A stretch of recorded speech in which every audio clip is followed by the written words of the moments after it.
Hey guys, it's Renee. So I wanted to put together a part series of my hip replacement journey and recovery. I know quite a few people have said that, they would find this helpful, or even just for people that are going through this, I don't know, just to reach out to that sort of community and let people know that they're not alone going through this kind of thing. So I'm 28, I live in Australia.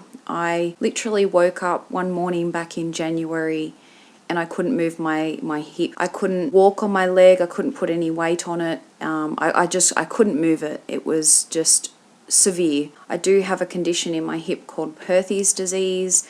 I've never really had this happen before with Perthes, but I thought maybe I had slept wrong or done something to upset it. So I thought, as the day goes on, hopefully it'll get better.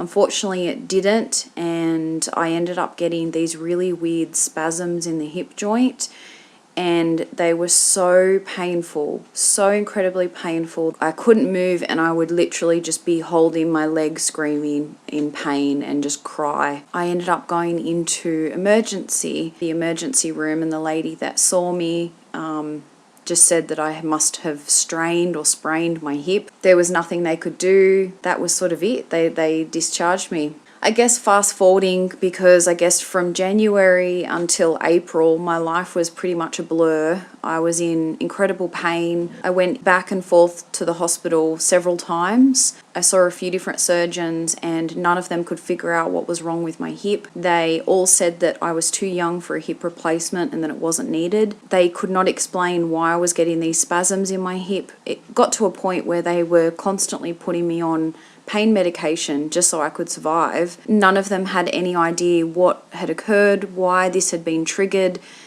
It wasn't normal for Perthes to have this, so they just couldn't figure it out. My second hospital trip in February, there was no answers, there was no conclusion, like there was just no help. So I ended up seeking out another surgeon in Canberra, and he ended up putting me back into hospital again to have a hip aspiration done, which is the picture of my pink leg. I woke up with it like this and thought, wow, that's kind of cool. So he did a hip aspiration, and basically to check that there wasn't an infection in the hip joint. He basically tried to rule everything out possible that could be causing this. There was just still no answers, and by this point I had stopped work. I literally couldn't get around. I was constantly on pain medication. Every 2 hours I was taking something. I was still getting these hip spasms, so he ended up making the call at the very start of April that he was going to do a hip replacement. He literally said that I had a week to prepare for surgery, so at this point I was severely disabled and needed it to be done. That's sort of a little bit of a background. I've got some video coverage just of my progress. It hasn't been easy. It has been really difficult. It's been really emotional, and just keep that in mind when watching this.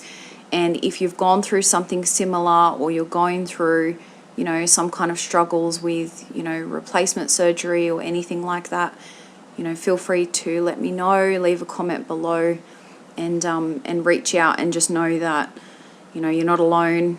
And I've never been through anything more difficult in my entire life.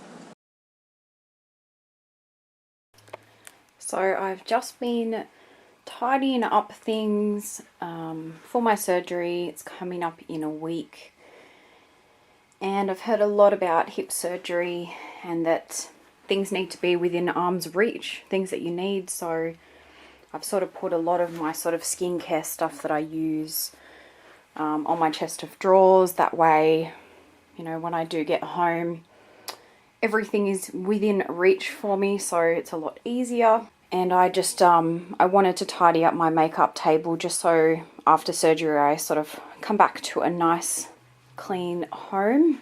And I've also got all my pajamas and stuff out. I pretty much live in them at the moment, simply because I can't dress myself, which is really to press in. So I pretty much live out of PJs every day unless my husband's home and he can help me.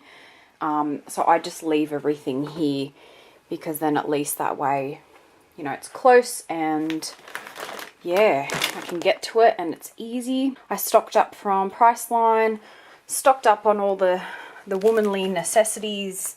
Yeah, that's sort of been my day really. So this is what I use to get around.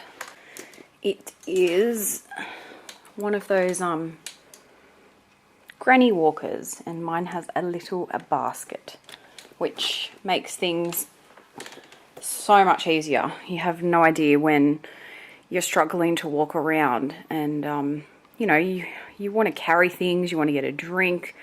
Everything is difficult and hard. So yeah, so this is good. My mum bought this for me and it's red. I've got a little green bow tied to it. When I was in my hospital visit the first time, so this was at the end of January, start of Feb, this went missing and I woke up and freaked out and thought, oh my God, like what's happened? Someone's stolen it. It's been misplaced. What's going on? Yeah, I spoke to one of the nurses and I was all upset and she said, don't worry, I'll find it. You know, she was one of the night nurses and she found it in another person's room, I think. So, and you know what, there's so many, I mean, this sort of thing you pretty much see, you know, the oldies using. And yeah, so I think maybe one of the old little ladies thought it was pretty cool, and because it was red and it had a basket, that it was a bit appealing. And yeah, it's kind of funny, but that's why I have the ribbon on it, just so they know that somebody owns this. I really need to put a label or something on it, but yeah, I've been trying to prepare. I've got like a to-do list that I've started to put together, stuff that I need to arrange for my surgery, so things I still need to confirm and check. As usual, I've got medicine everywhere. I've got a week until surgery, so I had to stop taking my painkillers with codeine, and so I have changed over to the Panadol Osteo, and it relieves a bit of pain, but not much. I'm still in agony, which is horrible. But I got a humongous packet, and this have been recording when I take my painkillers. So I've been doing this since February. So I'm filming this today on the 1st of April.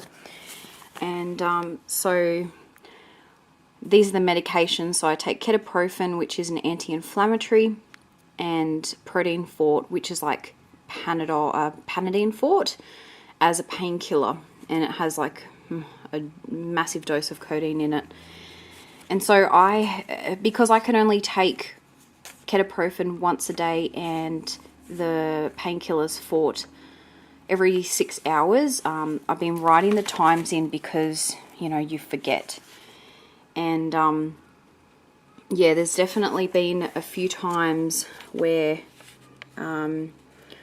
oh yeah, I've been in a lot of pain and I haven't been able to wait. And so, you know, I've sort of taken them a little bit earlier than the 6 hours, basically as a last resort, you know, like the days where I can't cope with it. It's just too much. And so because I've got my surgery in a week, I had to stop taking the Panadine fort, so I had to change over to Panadol Osteo. And with the ketoprofen, you have to stop taking it 4 days before, but I stopped taking it a couple of days ago simply because with the Panadine fort I didn't really have much of a lead up to stopping it, and I'm finding that I'm getting side effects already. So I'm getting headaches, I'm in agony. So I'm trying to wean myself off the ketoprofen. I wish I sort of had a bit of time to do that with the Panadine fort, but I just didn't, unfortunately. So yeah, I've taken so much of this stuff. The biggest worry I have is getting addicted to it. So that's always been my, I don't know, biggest worry. It's like the last thing you need is to start getting addicted to pain medication. So I write it down so I'm conscious of when I take it and how I'm feeling. And, you know, sometimes I can go a little bit more than 6 hours before I take something. Other times it just, yeah, it's a bit hard. But this is an info pack that I got given from my specialist. Unfortunately, I missed out on the hip replacement info night. They apparently have them once a month, which I didn't even know. I wish I had known, so I could have prepared myself a bit more. But yeah, I'm going to miss out on the next one. So, but everything they discuss is in this pack, and there's a big booklet. So I need to sit down and have a good read, you know, think of any questions. I still need to work out what equipment I need to buy for home. So when I return from the hospital, I've still got to organise a physio and yeah, just put together a plan. I've already started to create bulk meals and freeze them, just so dinner and food is easier for when I get home. And my mum's been amazing. She's preparing heaps of food and she's going to come down in a week or so and help fill up my freezer. So my mum lives interstate, so she's a few hours away, which is hard when you're going through this kind of stuff. I'm 28, but I still feel like I need my mum. But this is an interesting little picture. This is what my specialist drew on how the hip replacement will work. And when he was drawing this, I just started to get all teary and emotional. It's like I've been living with Perthes disease all my life, and I have constantly been in pain. I've had so many restrictions. Life's just never been easy, and I don't know, I just got emotional. It's like a part of me is like, oh, I don't want to know what you do, you know, it freaks me out. But it is good to know so I can explain it to other people. But this is the socket of the hip, and this dark part is what they will sort of embed in there, and it's like a metal plate. It basically is, I don't know, like the new hip socket to the new ceramic femoral head, so the ball of the hip. This metal thing costs like $15,000. Is that crazy or what?